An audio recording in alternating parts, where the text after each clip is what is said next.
Hi, Zub. Welcome to the show. Salutations, and thank you for having me, John. I appreciate you taking your time tonight to talk to me. Well, you sound very interesting, and thank you very much. And it's my pleasure to interview you as well. I'm looking over here at your website. You have one book called Render, Hmm. and then you're working on another one, Fog Stalker. Yes, exactly. So, hello all. I'll do my professional spiel. I am Xudthemad. Salutations, all creatures of the night. Uh, non-binary in all persuasions. It is I, Xudthemad, and I will be here tonight talking about my book Render and my upcoming book Foxstalker. I do podcasting as well, so that's kind of the spiel. Well, that's Sorry to quite kind of quite the introduction. I was going to ask you, like I may as well ask you now. What's your background? Where do you come from, and how have you come to the point where you're writing books? so I've been writing off and on for pretty much my entire life. Um, like over 30 plus years at this point. Shall we say. Look pretty good for a couple of thousand years old, if I do say so myself. Oh yeah, for sure. Um, but yeah, so I initially had a very advanced technological background. Google, IBM, all that stuff. You name a blue chip tech company, I have maybe wormed in the catacombs of it at some point in time. And but the thing is that I've always really wanted to write. As a young lad, I did a lot of writing in scratchbooks, notebooks, etc. I got a couple of my short stories published as like a teenager in a local publication. You probably never heard of it. Not to pull the hipster card, but Sure. Yeah. um, I had my poetry also published in my high school as well. We had like a publication club, whatever they call it nowadays. Um, and that's where I really got my first traction. Like people were looking around and whatnot. So after a little while, I worked for. Actually, I worked in communications as well. I have a background in television production, which is kind of we're on sync on this, Yeah, yeah, for sure. Yeah. except you actually got a career out of it. I got a lot of interesting background technical knowledge that I haven't used, but c'est la vie. Yeah. Um, but yeah, so anyways, so I was always writing like fantasy, I was writing horror. I was Goosebumps kid. I grew up on Goosebumps. Hmm.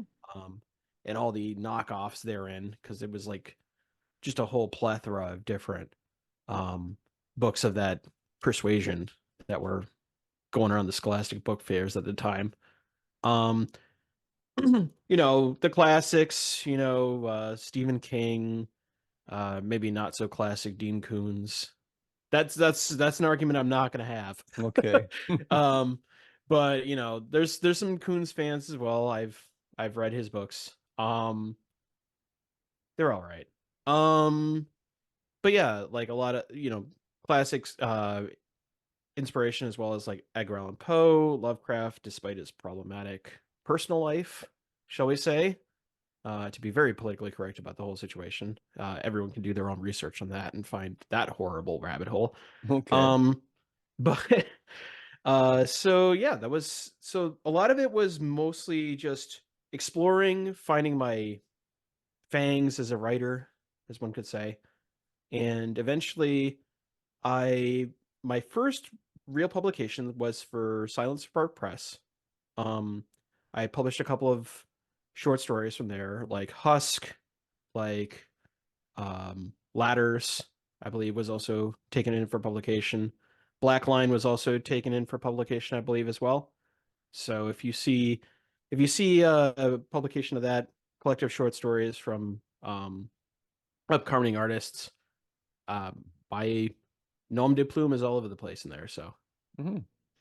What would you say your favorite genre to write is? I like fantasy, I like horror, I do a little sci-fi as well. Okay. That sounds Um, great. Well, let's get to your book, Render. mhm. Let's talk about that. So Render is what I build as an existential horror. based on sci-fi components, taking into the account the concept of hologram theory. Are you familiar with holographic universe theory? Well, I'm familiar with holographs. What's the theory? So, TLDR, a couple of leading theoretical physicists believe that the world is and the universe, subsequently, is a giant hologram projected across the horrible, unyielding void of space, Hmm. and that we're all collective data that is somehow matriculating and interconnecting with each other in some sort of grand simulation. To what end? Who knows? Perhaps it might sound a little woo for some people, but that is, in a nutshell, what it is. And my book kind of expands upon that idea. Okay, Okay. what if the world and the universe is subsequently a simulation, a hologram, some sort of computer projection upon the backdrop of existence? How would that play out? And what would happen if someone realized that they were actually in a simulation? So that's what the crux of my book is. There is a recent college dropout. I'm not revealing anything. That's like happens in the first chapter. A Mhm. recent college dropout named Charles Sterling, who was actually trying to get his doctorate in theoretical physics, um, specifically in the realm of computer science, and he was trying to make his master thesis hologram theory, or computer simulation theory, as he calls it in the book. And of course, that's not taken very well, because at the end they want like something demonstrable, some kind of, experiment or some kind of development, innovation, etc. in the field, in his dual major field of computer science and theoretical physics. So they were like, Mhm. ask again later. Maybe not so much. And he doesn't take it well. And that's kind of where the book follows him. It follows him in his downward spiral into eventual. Well, I believe that'd be giving too much away, Sure. but yeah, that's kind of the basis. And he has his friend who might be interested in becoming more than friends, tag along with him as he goes back to his hometown to kind of recollect the pieces of his life and figure out what on earth he's going to do next now that he did the thing that he did that sparked this whole thing. Okay. Um, it sounds like a strange question. How is it written? In other words, what age group is it? Is it all adult or is it young adults could read it too? I tend to write with a much not in a like visceral or sensual sense. I tend to write with slightly bigger words, so I'd say like 20s to 30s. Okay. Um I suppose some young adults could also pick it up, but Hmm. my intent was for a more, you know, 20-30 age Hmm. range. Is it available on ebook? Yes, it is. I have a listing for my ebook, I have a listing for my paperback, and I'm in discussions on making a hard copy because some people like that. And what's where do you have it printed? So I work for Amazon right now. Okay. Um, on my, you can also get my copies, ebooks, etc. links directly to my page where you can pick up your copy of your ebook, your paperback, etc. Okay. What's sales like for you? It's been an interesting experience. So this is my first novel, for real, for real. So I'm kind of navigating it as we go along. So the author platform, all that stuff, I'm building it, which is probably why when we were talking, John, you were like, haven't found much about it. I'm like, I know, I'm working on it. Um, so yeah, it's been pretty good though. I got two consignment deals already at local bookstores. I have had uh pretty surprising amount of copies sold, considering that who am I? No one's ever heard of me, right? Um, so yeah, it's Hmm. been surprising and pleasant. It's a cool cover. Where did you get the cover made? So Sierra Twazin is my art designer, graphic designer, etc. for my podcast, the Broken Lords Okay. tabletop podcast. Hmm. That's an entirely different thing. And I liked her work. She does a lot of our thumbnails. So when I was coming up with the concept of this book and whatnot, my first thought was, I'll just talk to my graphic designer. I already have one, right? So I reached out to her and she said, well, it's a little out of my usual comfort zone, but yeah, sure, let's do it. So we riffed on the theme of a forest, which comes into play throughout the course of the novel. Mm-hmm. And I was like, let's make it like computery, like let's get some vectorization going on in there, you know what I mean? Mm-hmm. And she kind of went wild with it. And I can honestly say I'm very pleased with it. Okay. And how long is this book? So this book is about 200 pages. Okay. Um, Uh, I guess it's on the cusp of being a novella, but A little more. Yeah. Just yeah, yeah, but cool. like it's a little over 50,000 words, so Right. technically counts. Good. Um, and it is like what I like to think of as a quicker read, in the sense that you can hopefully, if I've done my job correctly, you can read it in like a couple of evenings and just kind of blow through it and really come to Okay. grips with what's going in there. Where did you come up with the idea? I know it inside your head, but what were you trying to say with the book? So mine was an exploration on it because I was enamored by that whole presentation. I was like, really? Um, because I saw it live with Dr. Krauss, who was explaining the whole holographic universe simulation, and I just found myself really transfixed on it and thinking this would be really interesting if this was real, insofar as we can understand that anything is real. You know, that's an entirely different can of beans we're talking about there. But in the sense that if we knew for a fact and we existed in a world where we knew for a fact, wouldn't it be a really interesting thing to explore? And what kind of terror would one experience coming to that realization? And that's kind of where it went. I was like, why didn't I just write this? I'm a writer. Sure. Sure. So when you finished this book, did you feel the need for it to continue, or is this a one-off story and you're just moving on to a completely different story? So it well, I don't want to give too much away, obviously. But I'd say that it ends in a way that it could be either or, Okay. I'd say. Um, as for longer series, things that I intend to become a series, Fogstalker is one part of a series where I have nicknamed it the Dark Atea series. Um, but that's we're talking about this book, not talking about that book. But this one is kind of a standalone, if you will, at least for now, maybe. Okay. Well, Fogstalker, how deep are you into that now? So I'm about 20,000 words written on that one in my first draft. Well, technically it's my second draft at this point, but that one is a dark fantasy.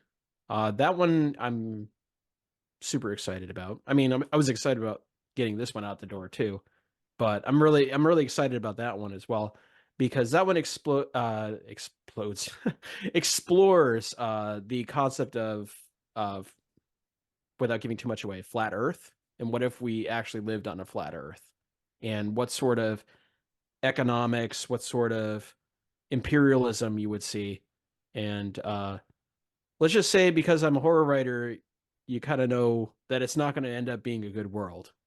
So, so Fogstalker centers around a group of basically pirates against a an overwhelming imperial like clockwork steampunk esque, very very fascist nation that is slowly taking over the Earth, and their only real adversary is this like pseudo not really Cold War with a very industrious forest nation who so it's like the classic metal versus wood Mm-hmm. situation, Mm-hmm. and the world has kind of gone to hell in a handbasket, and as a result of resource starvation from this long drawn out painful stalemate, like the earth is dying around them while this really really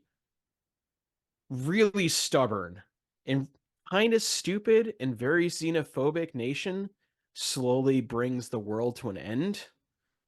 And it explores that concept as well as from the perspective of the pirates that are just trying to eke out a living based on the table scraps that this imperial nation leaves behind, as well as save their friend who is currently on the titular ship Fogstalker, which is basically a floating penal colony.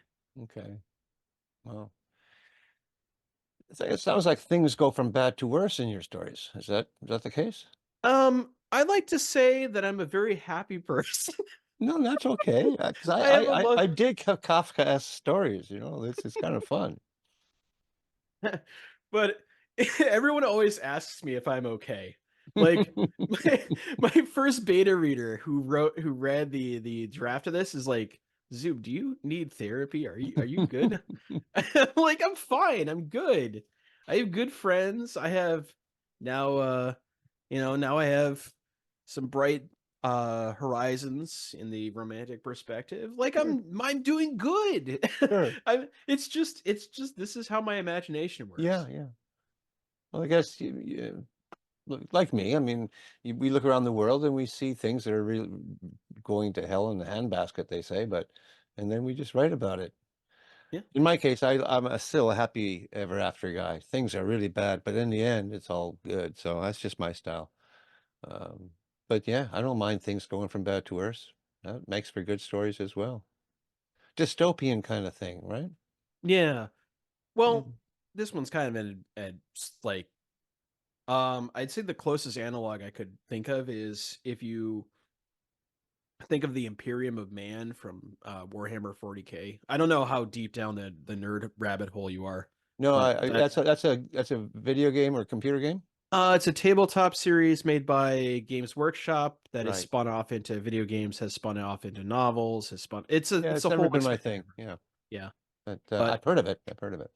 but think I would say that the closest analog to Anklia is kind of the Imperium of Man. If instead of going to the stars, we just became really salty on Earth and became really good at sailing.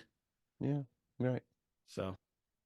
What I've heard with the description of your two books and Mhm. you in general is you like to entertain what if. Yeah, Yeah. I'd What if? say I'd say the best stories come from speculation. Yeah. Like Yeah. when we think about our oldest stories, right? Hmm. We think we think about our creation myths. We think about the birth of their Yeah. of our respective gods. What is that if not an exploration of Yeah. what if this is how the world is because we don't understand what else it could be? Right. Yeah. You Hmm. know? Yeah, for sure. Do you hold to any particular faith system or belief? So that's an interesting story. So if you asked me 20 years ago, my answer would be yes, I'm Catholic and I'm about to be ordained as a priest. But but the first um as one of my favorite proponents for atheism within the United States, Matt Dillahunty says, the best way to become deconverted is to read the Bible. And that's what I did because that's part of your holy orders. You have to Yeah. actually go and read it cover to cover, go to your basically your mentor and say, I don't get this. Could you explain what this is? Yeah. And then they walk you through it.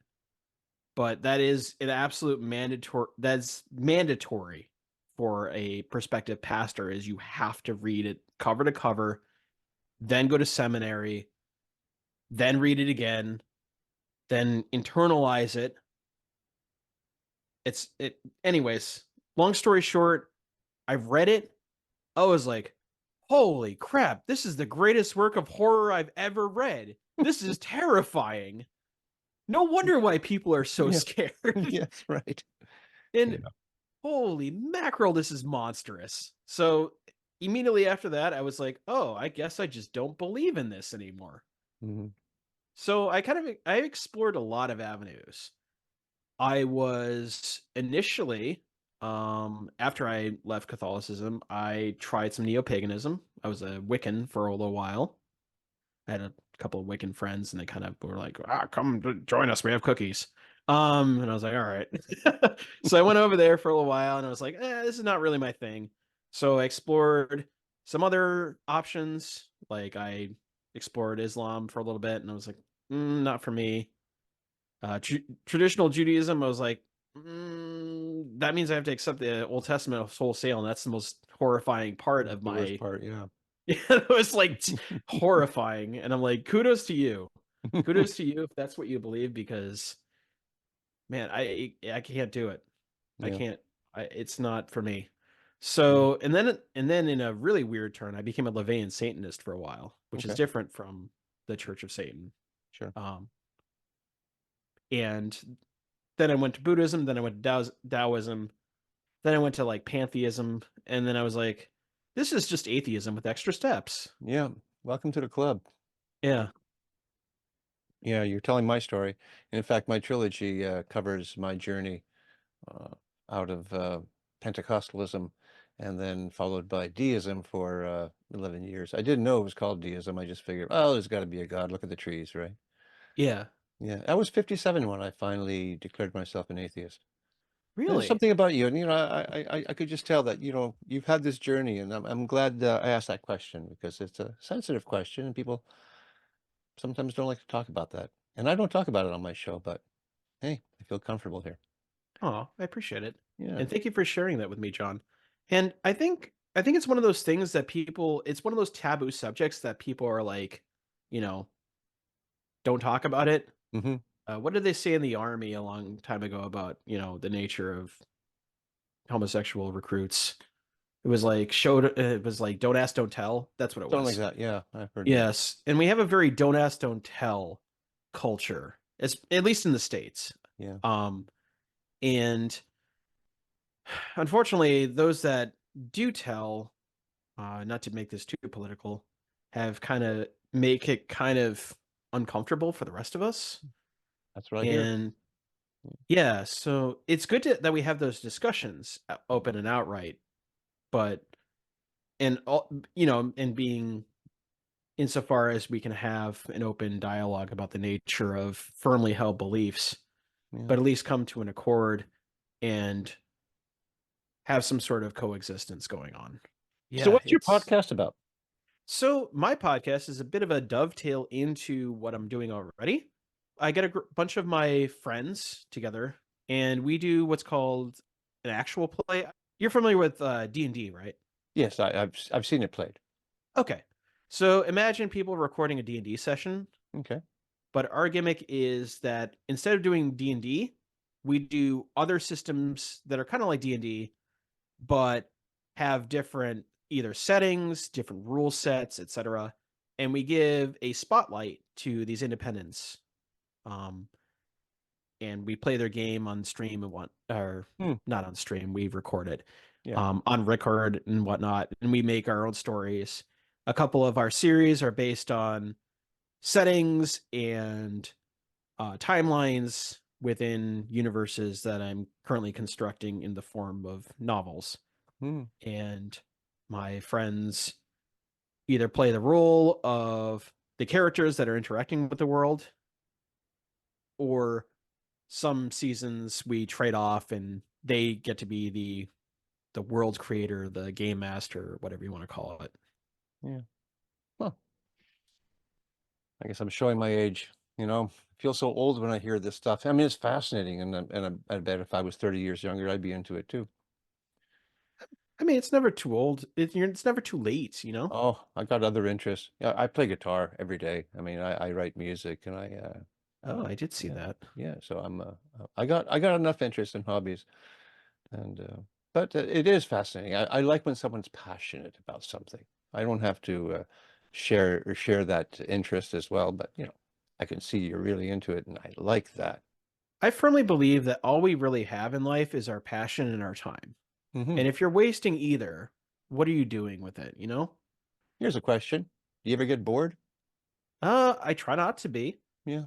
I got a lot of fingers and a lot of pies, so to speak. I Yeah, got the the moment I pie. start feeling bored, I would think, well, I'll just do something. One of the many things I have going at the same time. Yeah, exactly. Yeah. That's why I get you, John. Like I think we're on the same wavelength We here. are, yeah, for sure. Um, What part of the United States do you live in? so I live in the New England area. I'm in Massachusetts. Oh, I like Massachusetts. I used to go down there a lot when I had some relatives down there who are no Yeah. longer there. And I climbed mountains in the Adirondacks, Adirondack 46, or climbed all the mountains down there. Oh, nice. Yeah, those were great times. New England, That's I always thought Massachusetts should be like a Canadian province. It's just so it's such a cool place, you know? we'll adopt them.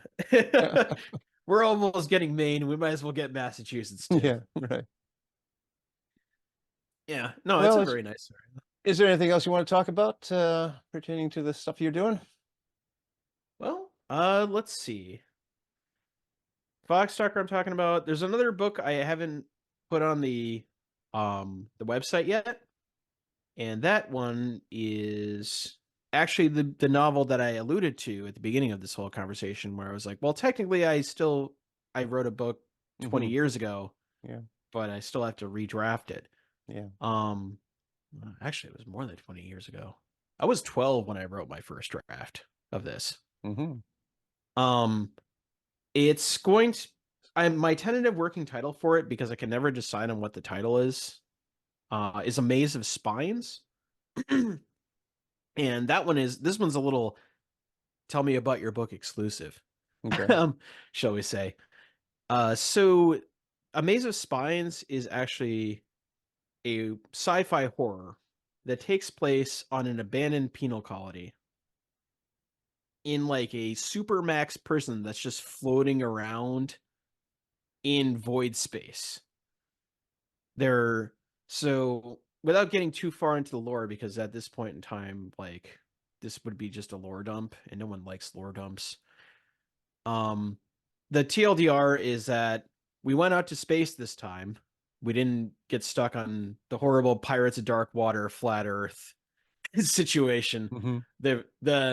The world was kind of what we have right now in real life, and we made it to the stars, and we decided the best way to handle our really horrible examples of humanity is to stuff them all in one place and forget about them. Don't worry, we have food replicators. We don't have to feed them. We don't have to wash them. We have our own, recycling water system. We don't need any wardens. We'll just keep them posted outside in case anyone tries to escape, and then we'll just shoot them out of orbit. So, my exploration of it is what happens when a couple of generations pass, because this is a co-ed one mind. Okay. And Oh, how yeah. does humanity devolve from there? Because there are generations at a certain point where they don't even realize they're in a supermax prison anymore. Okay.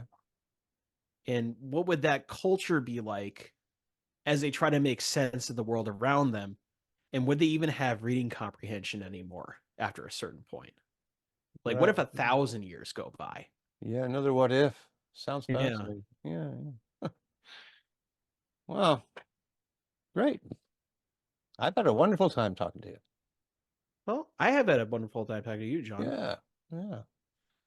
So, I guess we could just wrap it up at this point. We've covered everything that needs to be covered, I think. Okay. All right. Well, Hey, you know what? When you do write Foxtalker or anything mhm. else, please contact me and have you back on and we can talk some more. Absolutely. Yeah. No All right. problem. Well, you take care of yourself there, Zood. Take care. Cheers, mate. Cheers.